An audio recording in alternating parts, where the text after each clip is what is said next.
অ্যাকাউন্টসমেন্টের পক্ষ থেকে সকলকে স্বাগতম। আমি হিসাব বিজ্ঞান প্রথম পত্র থেকে 5টা চ্যাপ্টার এবং হিসাব বিজ্ঞান দ্বিতীয় পত্র থেকে 5টা চ্যাপ্টার পড়াবো। তোমাদের বিভিন্ন বোর্ড প্রশ্ন বা কোন কোন টপিক থেকে প্রশ্ন আসে, তারপরে বিভিন্ন বোর্ড প্রশ্ন, এমসিকিউ সহ দেখাবো। আশা করি তোমরা যদি অধ্যায়গুলো ভালো করে দেখো তাহলে তোমরা টেস্ট পরীক্ষায় বা সামনে তোমাদের এইচএসসি পরীক্ষায়ও তোমাদের একটা ভালো রেজাল্ট করতে পারবে। কারণ তোমাদের ভালো একটা রেজাল্ট করার জন্য কিন্তু সব চ্যাপ্টার পড়তে হবে না। তোমরা যদি কিছু নির্দিষ্ট চ্যাপ্টার যদি ভালো করে পড়ো তাহলে কিন্তু তোমরা 60টা সৃজনশীল কিন্তু আনসার করতে পারবে। এবং এমসিকিউর জন্য তোমাদের যদিও সব চ্যাপ্টারই পড়তে হবে, কিন্তু সৃজনশীল তোমরা 60টা সৃজনশীলই আনসার করতে পারবে। সেজন্য আমি তোমাদের কিছু নির্দিষ্ট অধ্যায় পড়াবো, কিন্তু চেষ্টা করো ভালো করে পড়ানোর। তো আজকে তোমাদের ফ্রি ক্লাসের প্রথম অধ্যায় আজকে আমি দেখাবো। আজকে আমরা হচ্ছে কুমিল্লা বোর্ড 2023-এর একটা প্রশ্ন সলভ করব।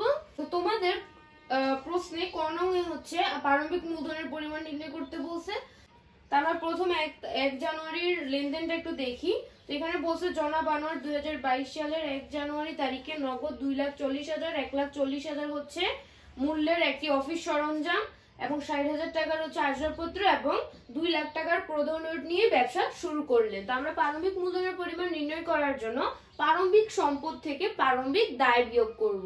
তো এখানে আমরা তারিখ দিব 2022-এর জানুয়ারির 1, আর বিবরণের ঘরে আমরা প্রথমে যে সম্পদগুলো আছে সেই সম্পদগুলোকে যোগ করব। তো নগদ এখানে 2,40,000 ছিল, অফিস সরঞ্জাম 1,40,000, আসবাবপত্র 60,000, যেগুলো যোগ করলে আমাদের আসবে হচ্ছে 4,40,000। আর সেখান থেকে আমাদের যে দায়টা, সে দায়টা বিয়োগ করবো। দায় ছিল প্রদেয় নোট।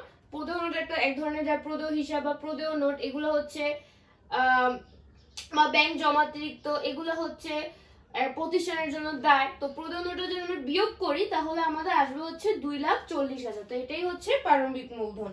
তারপর তোমাদের খ নং প্রশ্নে বলছে 1, 10, 22 ও 28 তারিখের লেনদেনগুলোর জাবেদাভুক্ত করতে, অর্থাৎ তোমাদেরকে জাবেদা করতে বলছে। তো জাবেদা করার জন্য তোমাদের তারিখের জন্য একটা ঘর দিতে হবে, হিসেবের নাম ও ব্যাখ্যা, তারপরে খতিয়ান পৃষ্ঠা, ডেবিট টাকা, ক্রেডিট টাকা। তারপর তোমাদের এখানে প্রথম যে লেনদেনটা দেওয়া হয়েছে 1 তারিখে 2022 সালের জানুয়ারি 1 তারিখে নগদ 2,40,000, 1,40,000 টাকা মূল্যের অফিস সরঞ্জাম, 60,000 টাকার আসবাবপত্র এবং 2 লাখ টাকার প্রদেয় নোট নিয়ে ব্যবসা শুরু করলেন।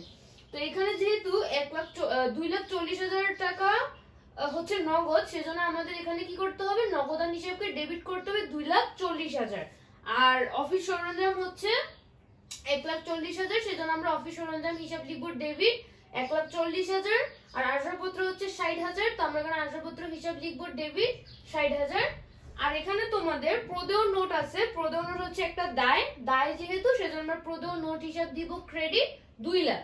আর যেহেতু এটা হচ্ছে নগদ, তারপর অফিস সরঞ্জাম, আসবাবপত্র এগুলো নিয়ে কি করতেছে, ব্যবসা শুরু করতেছে, সেজন্য এটা কি আসবে, মূলধন হিসাব আসবে।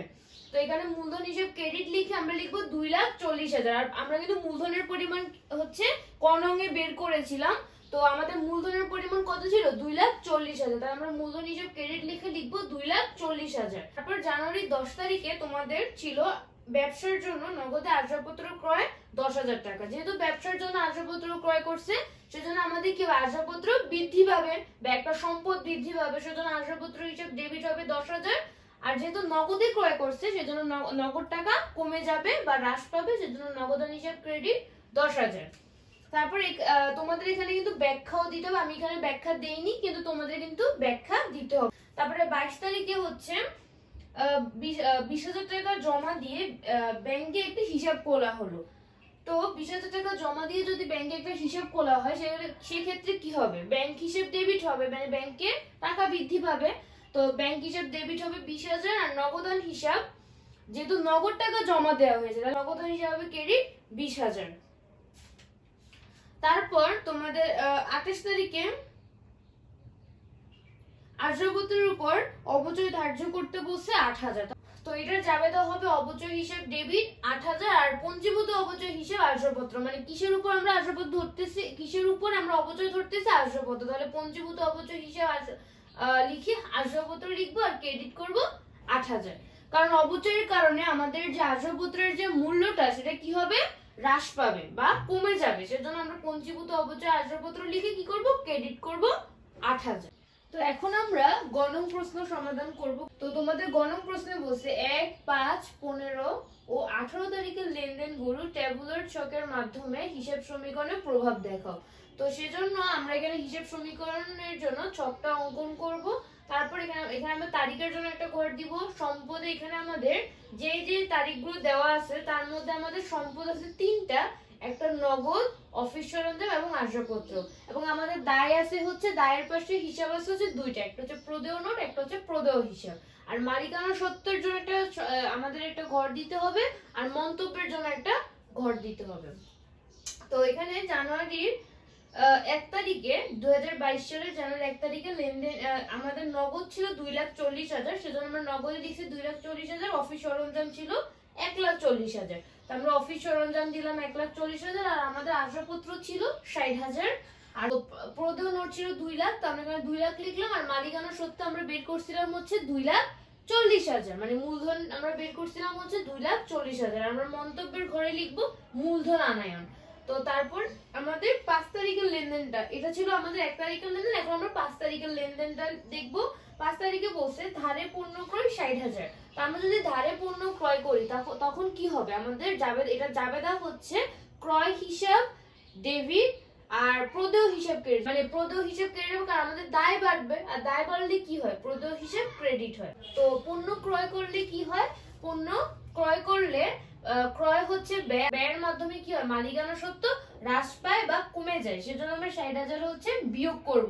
আর বিয়োগের জন্য তোমরা এখানে বিয়োগ চিহ্ন দিতে পারো, মাইনাস দিয়ে 60,000 লিখতে পারো, অথবা এভাবে ব্র্যাকেট দিয়েও দেখাতে পারো।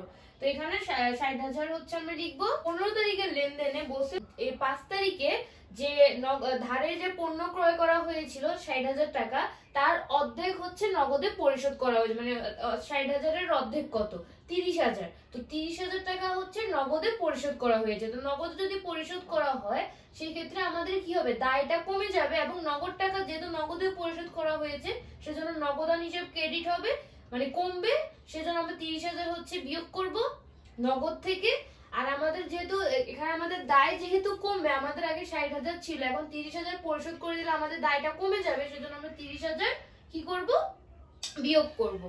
তারপর আমাদের 18 তারিখের লেনদেনটা ছিল কমিশন পাওয়া গেল 8,000 টাকা। যে কমিশন হচ্ছে একটা আয়, আর আয়ের মাধ্যমে মালিকানা তো বৃদ্ধি পায়, সেজন্য আমরা মালিকানা সত্ত্বের ঘরে 8,000 টাকা লিখবো, এটা যোগ হবে। আর যেহেতু আমরা নগদে পেয়েছি সেজন্য আমরা নগদের ঘরে 8,000 টাকা লিখবো। আর এখানে মন্তব্যের ঘরে লিখবো কমিশন প্রাপ্তি। তারপর এখানে আমরা এগুলোকে ক্যালকুলেশন করব। তো 2,40,000 থেকে 30,000 বিয়োগ করতে হবে, আর 8,000 যোগ করতে হবে, তাহলে আমাদের আসবে 2,18,000। আর এখানে যা ছিল তাই বসে যাবে, এখানেও যা ছিল তাই বসে যাবে, আর প্রদেয় নোটও বসে যাবে। আর এখানে প্রদেয় হিসাব 60,000 থেকে 30,000 চলে গেলে থাকবে 30,000, আর এখানে 2,40,000 থেকে 60,000 বিয়োগ করতে হবে, আর 8,000 যোগ করতে হবে, তাহলে আমাদের আসবে 1,88,000। তো এখন আমরা যদি এই তিনটা সম্পদগুলো যোগ করি তাহলে আমাদের 4,18,000 আসবে। আর এগুলো দায় এবং মালিকানা সত্ত্ব যোগ করলে আমাদের 4,18,000 আসবে। তো আমাদের দুই পাশ যদি মিলে যায় তাহলে আমরা বুঝতে পারবো যে আমাদের হিসাব সমীকরণ কিন্তু হয়েছে। তো এটা ছিল তোমাদের কুমিল্লা বোর্ড 2023 এর আমাদের 3 নম্বর প্রশ্নটা, মানে প্রথম মুদ্রা থেকে যে প্রশ্নটা এসেছিল এটার সমাধান আমি করে দিলাম। তো সামনে আমরা হচ্ছে অন্যান্য যে অধ্যায়গুলো আছে সেই অধ্যায়গুলো দেখব। আর তোমাদের আরো ভালো প্রিপারেশন যদি তোমরা নিতে চাও তো তোমরা চাইলে হচ্ছে আমাদের হিসাব বিজ্ঞান প্রথম পত্র এবং দ্বিতীয় পত্রের জন্য আলাদা আলাদা কোর্স রয়েছে, সেটা যুক্ত হতে পারো। আর অথবা তোমাদের হিসাব বিজ্ঞান প্রথম পত্র এবং দ্বিতীয় পত্র একসাথে আমাদের কম্বো ক্লাস রয়েছে, সেই ক্লাসে তোমরা যুক্ত হতে পারো। আর এছাড়া আমি ফ্রি ক্লাস নিব, তোমাদের নিয়মিত ফ্রি ক্লাস চলবে। সামনে আমি সবগুলো অধ্যায় হচ্ছে গুরুত্বপূর্ণ বোর্ড প্রশ্ন বেসিক সহ তোমাদের সবগুলো বুঝিয়ে দেওয়ার চেষ্টা করব। আর এই প্রথম অধ্যায় নিয়ে কিন্তু আমি আগেও ভিডিও করেছি বেসিক সহ, তো তোমরা সেগুলো দেখে নিতে পারো প্লেলিস্ট থেকে, আমি প্লেলিস্টটা দিয়ে দিব কমেন্ট অথবা ডেসক্রিপশনে, তোমরা সেখান থেকে দেখে নিতে পারো। তো আশা করি তোমাদের এটা উপকারে আসবে। আমি চাই তোমার সামনে একটা ভালো রেজাল্ট করো, টেস্ট পরীক্ষা বা বোর্ড পরীক্ষা একটা ভালো রেজাল্ট করো। আশা করি ভালো করে পড়াশোনা করে ইনশাআল্লাহ একটা ভালো রেজাল্ট করতে পারবে।